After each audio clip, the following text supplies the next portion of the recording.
Praise Lord. मेरे प्रिय भाइयों एवं बहनों, आप सबको हमारी इस छोटी बाइबल स्टडी में हम आपका स्वागत करते हैं।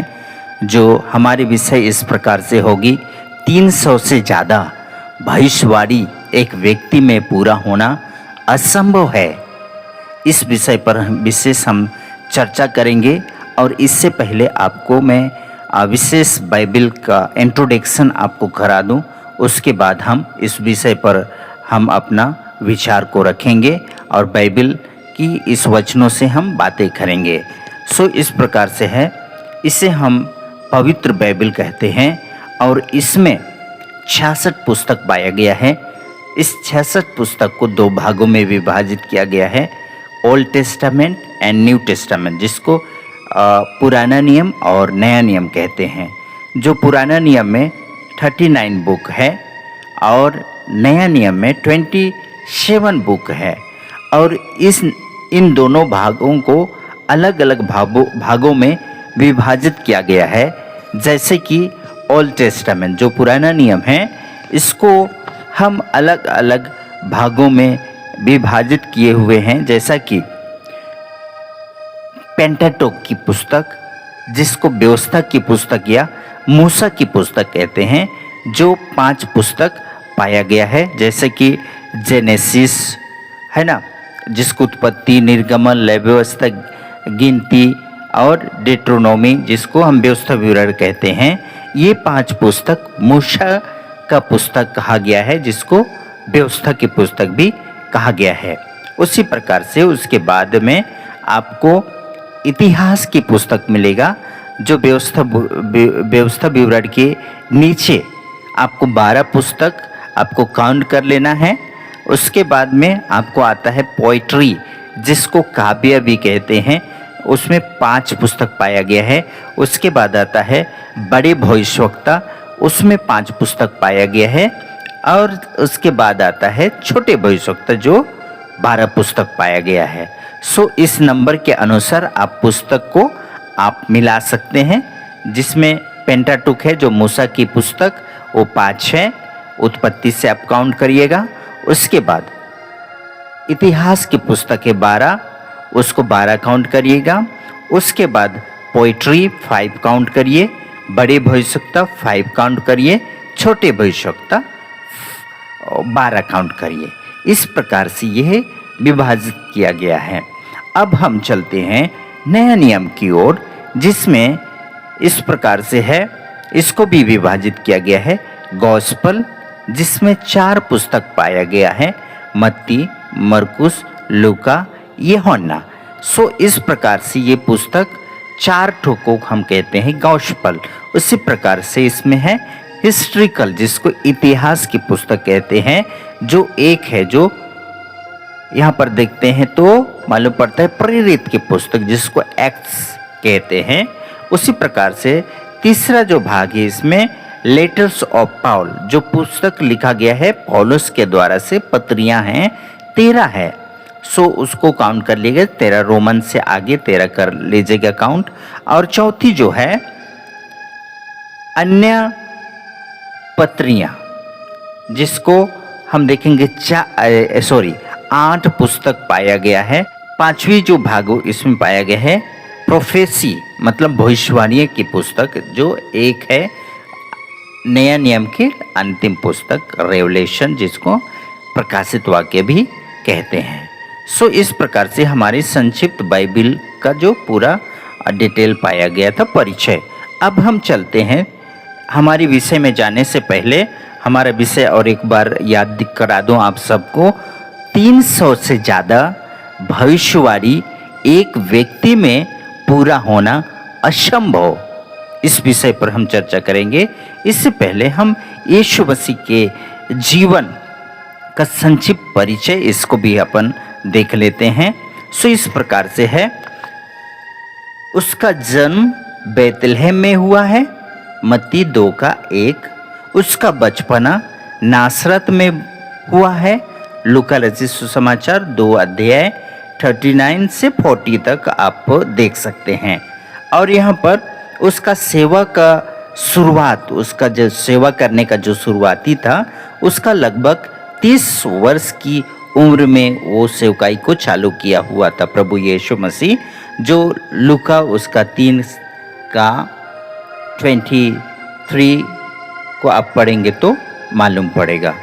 उसी प्रकार से उसका जो मृत्यु है ना क्रूस पर हुआ, क्रूस पर बलिदान हुआ, मत्ती 27 अध्याय को आप पढ़ेंगे तो उसमें मालूम पड़ेगा। उसी प्रकार से उसका पुनरुत्थान है ना, जी उठना भी 3 दिन के बाद मृतकों में से हुआ है, जो आप उसके लिए देखेंगे लूका रचित सुसमाचार 24 अध्याय। और उसी प्रकार से और आगे हम चलते हैं तो यहाँ पर मिलता है स्वर्गारोहण, चेलों के सामने स्वर्ग में उठा लिया गया, देखते देखते उनके सामने, जिसके लिए आप देखेंगे प्रेरित की पुस्तक उसका 1 अध्याय उसका 9 पद को आप पढ़ सकते हैं। ये छोटी सी परिचय था।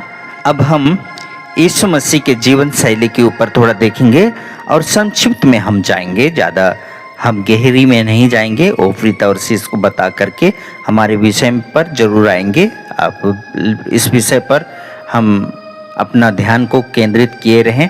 आपको इसलिए मैं इसको बता रहा हूँ क्योंकि आपको ये बताने से आपको ज़्यादा समझ में आएगा। आगे यहाँ पर देखते हैं यीशु मसीह की जीवन शैली। वह नम्रता और सेवकाई का जीवन उसका था। मत्ती रचित सुसमाचार 20 का 28 पद, मनुष्य का पुत्र सेवा कराने नहीं परंतु सेवा करने और बहुतों के लिए अपने प्राण देने आया है। इस प्रकार से आपको मिलेगा। और यहाँ तक कि उन्होंने चेलों का पाँव को भी धोया है। आप यूहन्ना 13 अध्याय 14 से 15 पद आप आगे भी पढ़ सकते हैं। और उसका और आगे देखेंगे तो मालूम पड़ता है प्रेम और दया से परिपूर्ण उसका जीवन था, जिसके लिए आप यूहन्ना 8 का 1 से 11 पद आप पढ़ सकते हैं। रोमियों को छूकर चंगा किया, जातियों में भेदभाव नहीं किया, शामरी और अन्य जातियों से प्रेम किया। आप जिसके लिए मत्ती 8 अध्याय 2 से आगे आप देख सकते हैं। पवित्रता का जीवन था उसका। इब्रानी आदि 4 अध्याय 15 पद यहाँ पर इस प्रकार से मिलता है, बिना पाप के जीवन था उसका। यूहन्ना 2:13 से 17 पद, मंदिर के व्यापारियों को बाहर निकाला। यहाँ पर और आगे देखते हैं उसका जीवन प्रार्थनामय जीवन भी था। वह भोर में उठ करके परमेश्वर से प्रार्थना करने के लिए निकल जाया करता था। मरकुस रचित सुसमाचार 1 अध्याय 35 से आप आगे पढ़ सकते हैं। उसका आज्ञाकारिता से भरा हुआ जीवन था। आप पढ़ेंगे यूहन्ना 6:38, वहाँ पर आपको मिलेगा, मैं अपनी नहीं परंतु अपने भेजने वालों की इच्छा पूरा करने आया हूँ। इस प्रकार से कुछ वहाँ पर वचन आपको मिलेगा तो आपको ज़्यादा समझ में आएगा। आप पढ़ लीजिएगा। और अब हम चलते हैं हमारी खास विषय की ओर, जो हमारी आज का विषय जो है, जिसमें यीशु मसीह के विषय में कई प्रमुख भविष्यवाणियाँ और उसका पूरा होना भी यहाँ पर हम पाते हैं। और यहाँ पर देखिए बेतलहम में उसका जन्म होगा बोल करके कई साल पहले मीका के द्वारा से हुआ था, जो 5 अध्याय 2 पद को आप पढ़ेंगे तो मालूम पड़ेगा। और वही पूरा होते हुए हम मत्ती रचित सुसमाचार 2 अध्याय उसका 1 पद से आगे आपको मिल सकता है। आप और देखेंगे कि कुंवारी से जन्म होगा बोल करके यशायाह ने भी भविष्यवाणी किया था, जो 7 अध्याय उसका 14 पद आप पढ़ेंगे तो यहाँ पर आपको मिलेगा। और यही भविष्यवाणी पूरा होते हुए हम मत्ती रचित सुसमाचार 2 अध्याय 14 से 15 को आप पढ़ेंगे तो मिलता है। इसी प्रकार से मिस्र से बुलाया जाएगा बोल करके भविष्यवाणी क्या हुआ था, जो होशे ने किया था 11 अध्याय 1 से आगे। और उसी को पूरा होते हुए हम देख रहे हैं मत्ती रचित सुसमाचार 2 अध्याय 14 से 15।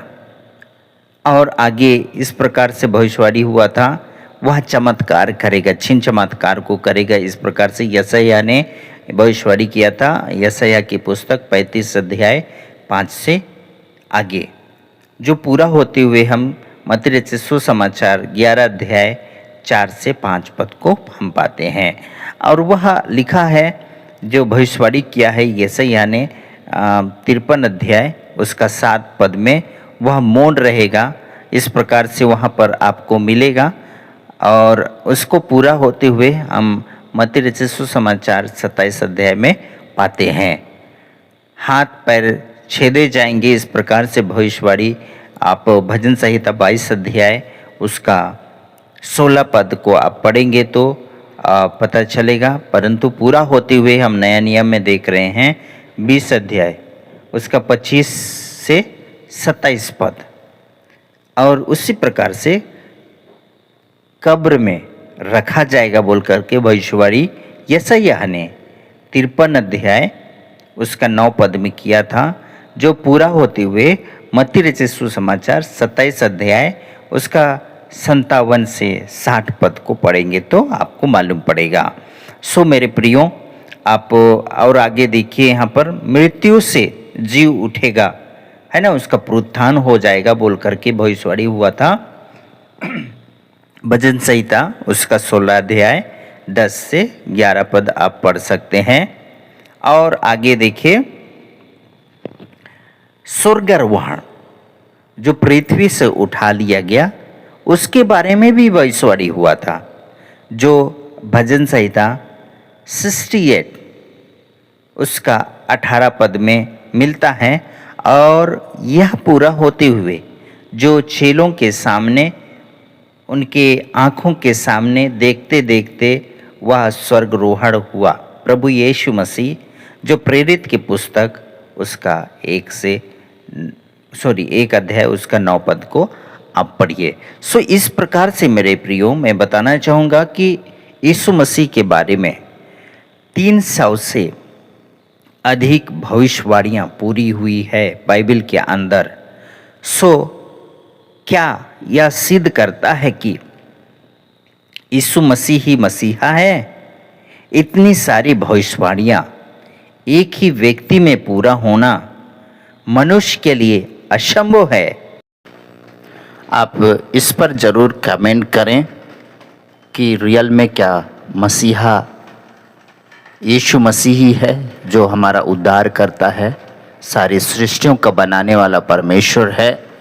क्योंकि इतने सारी भविष्यवाणियाँ एक व्यक्ति में पूरा होना ये असंभव है।